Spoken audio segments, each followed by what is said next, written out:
ప్రభు యొక్క ఘనమైన నామాన్ని బట్టి ప్రతి ఒక్కరికి వందనాలు చెల్లిస్తున్నాను. ఈ ఉదయకాలాన్ని దైవ సన్నిధిని సమీపించేటువంటి వారందరూ కూడా గొప్ప విడుదల పొందుకోవాలని ఆశపడుతూ ఉన్నాను. ఆయన మాట్లాడుతున్నటువంటి మాటలు కానీ మనం గమనించినట్లయితే, ఈరోజు నువ్వు పట్టుదలతో ఉండాలి. ఎందుకంటే దేవుని యొక్క కార్యం నీ జీవితంలో జరగాలంటే నువ్వు పట్టుదల కలిగి దాంట్లో కొనసాగడానికి విస్తారమైనటువంటి నిరీక్షణ నీ జీవితంలో కుమరించబడేలాగా నువ్వు చూసుకోగలగాలి. ఎబ్రిల్కి రాసినటువంటి పత్రిక 10వ అధ్యాయము 35వ వచనం. కాబట్టి మీ ధైర్యం విడిచిపెట్టకుడి, దానికి ప్రతిఫలముగా గొప్ప బహుమానం కలుగును. కనుక ఏదైతే ఆయన యందు మనం విశ్వాసం ఉంచుతామో ఆ విషయాలన్నింటిలో కూడా ఆయన కృప చూపించడానికి, నడిపించడానికి ఆయన శక్తిమంతుడిగా ఉన్నాడు. కనుక ఆయన ఉద్దేశాలు ఎలా ఉన్నాయో మనం తెలుసుకోగలగాలి. ఆయన ఉద్దేశాల గురించి మనం ప్రార్థన చేయాలి. భూమి మీద ఎన్నో సంగతులు నెరవేర్చబడాలని, అవి దేవుని ఎంతో గణపరచాలనే విధంగా మనం ఉండాలి. గలతీయులకు రాసినటువంటి పత్రిక 6వ అధ్యాయము 3వ వచనం. ఎవడైనను వట్టివాడై ఉండి తాను ఎన్నికైన వాడిని ఎంచుకొని ఎట్లా తను తాను మోసపరుచుకున్నాను.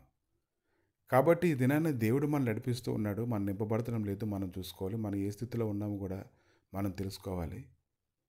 కాబట్టి ప్రభు అయినటువంటి యేసుక్రీస్తు అందరి పాదాలు కూడా కడగడాన్ని మనం చూస్తూ ఉన్నాము. మీరు ఎలా ఉండాలో నేను చెప్తూ ఉన్నాను. కాబట్టి మీరు వినయంగా ఉండాలని ప్రభు అయితే ఎంత హెచ్చరించారు. 1 పేతురు 3:8 వచనం. మీరందరూ ఏకమనసులై ఒకరు సుఖదుఖములు యందును ఒకరు పాలుపడి సహోదర ప్రేమ గలవారును కరుణా చిత్తులను విని మనసులై ఉండండి. కనుక ఈరోజు అన్ని విషయాల్లో ఒకరి పట్ల ఒకరు శ్రద్ధ తీసుకొని ముందు కొనసాగేలాగా ఉండేటప్పుడు నువ్వు గొప్ప నేను గొప్ప అనేది అయితే ఉండదు, కానీ పట్టుదలతో కొనసాగడం అనేది ఉంటుంది. అన్నిటికంటే కష్టమైనటువంటి విషయం ఏంటంటే దైవ సన్నిధిలో కనిపెట్టుకొని ఉండడం.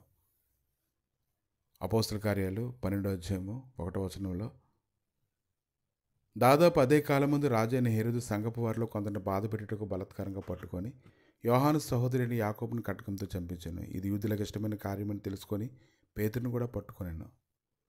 ఈ సంగతుల గురించి ఆలోచన చేస్తూ ఉంటే సంఘంలో గలిబిలు జరగడానికి, అందరి హృదయంలో కలవరంతో నింపడానికి అనేక మంది సిద్ధపడుతూ ఉన్నప్పుడు దేవుడైతే వారికి నిరీక్షణ అనుగ్రహించి వారు ఓపిక దైవసన్నిధిలో కనిపెట్టుకుంటూ ఉన్నారు.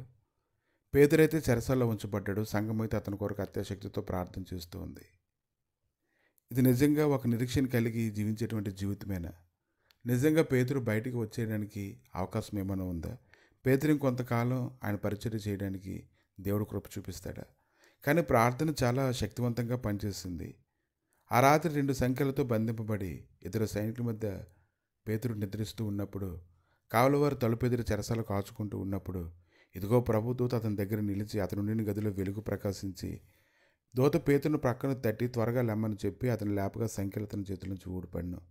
అప్పుడు దూత అతనితో నీవు నడుము కొట్టుకుని చెప్పులు తొడుక్కొనమని అతడు అలా చేసిన తర్వాత నీ వస్త్రం పైన వేసుకొని నా వెంబడి రమ్మని అతనితో చెప్పిన అతని వెలుపలికి వచ్చి దూత వెంబడి వెళ్ళి దూత వలన జరిగినది నిజముగా జరిగినది గ్రహింపక తనకు దర్శనం కలిగిందని తలంచెను. మొదటి కావలిని 2వ కావలిని దాటి పట్టణమునకు పో వినపగడి యొద్దకు వచ్చినప్పుడు దానంతటా అదే వారికి తెరుచుకొనెను. వారు బయలుదేరి ఒక వీధి దాటిన వెంటనే దూత అతను విడిచిపోయాను. అంటే ఎంత గొప్ప కార్యాన్ని పేతురు జీవితంలో జరిగించాడో చూడండి. పేతురైతే కనిపెట్టుకుని ఉన్నాడు. అతనికి ఏం జరుగుతుందనేటువంటి విషయాన్ని గురించి అయితే గ్రహింపు కూడా లేదు. ఎందుకంటే తన జీవితం ముగిసిపోతుంది అనుకున్నాడు. ప్రభు అయితే అతని జీవితాన్ని ముగించలేదు, కానీ ఇంకా తాను చేయవలసినటువంటి పనిని గురించి అతనితో మాట్లాడి అతన్ని స్థిరపరచడానికి మనం చూస్తూ ఉన్నాం. కాబట్టి నువ్వు ధైర్యం తెచ్చుకో, ప్రతి విషయంలో ధైర్యం తెచ్చుకో. దేవుడితో నీ పక్షంగా ఉండి గొప్ప కార్యం అయితే దినాన్ని చేయాలనుకుంటూ ఉన్నాడు. సొమ్మసిల్లిపోకు, అలయకు. నేను నడిపించేటువంటి వాడు సర్వశక్తిమంతుడే ఉన్నాడు. ప్రభా, ఇదిగో తండ్రి, ఉదయకాలాన్ని పేతుని అలాగైతే విడిపించావు, మాలో ప్రతి ఒక్కరిని మీరు విడిపించాలి ప్రభా. ప్రతిరోజు ఎవరినో ఒకరు విడిపించబడాలి, ఏదో పరిస్థితుల నుంచి విడిపించబడాలి. అది నీ వారి యొక్క ఆత్మీయ జీవితానికి ఆశీర్వాదకరంగా ఉన్నట్లుగా అది వారి సాక్ష్యంలో చేర్చబడాలి. దేవా, నీ మహిమకరమైనటువంటి సన్నిధి ఉదయకాలాన్ని ప్రతి ఒక్కరికి తోడుగా ఉంచి నడిపించమని, కృపచూపమని, ఎటువంటి బంధకాలు కలిగిన స్థితి ఉన్నప్పటికీ ఆ బంధకాలు కలిగిన స్థితులన్నింటిలో నుంచి విడిపించి గొప్ప చేయమని, మీ నీతిది మొదలుకొని సదాకాలం తోడుగా ఉంచి నడిపిస్తుండగా వారిని వారి కుటుంబాలను పరిశుద్ధపరచమని, రేపు ఉదయకాలానికి కావాల్సినటువంటి సన్నిధి నుంచి నీ మందిరంలో ప్రవేశించడానికి ప్రతి ఒక్కరికి శాశ్వతమైన కృపను దయచేయమని యేసుక్రీస్తు నామములో అడిగి వేడుకుంటున్నాము తండ్రి. ఆమేన్.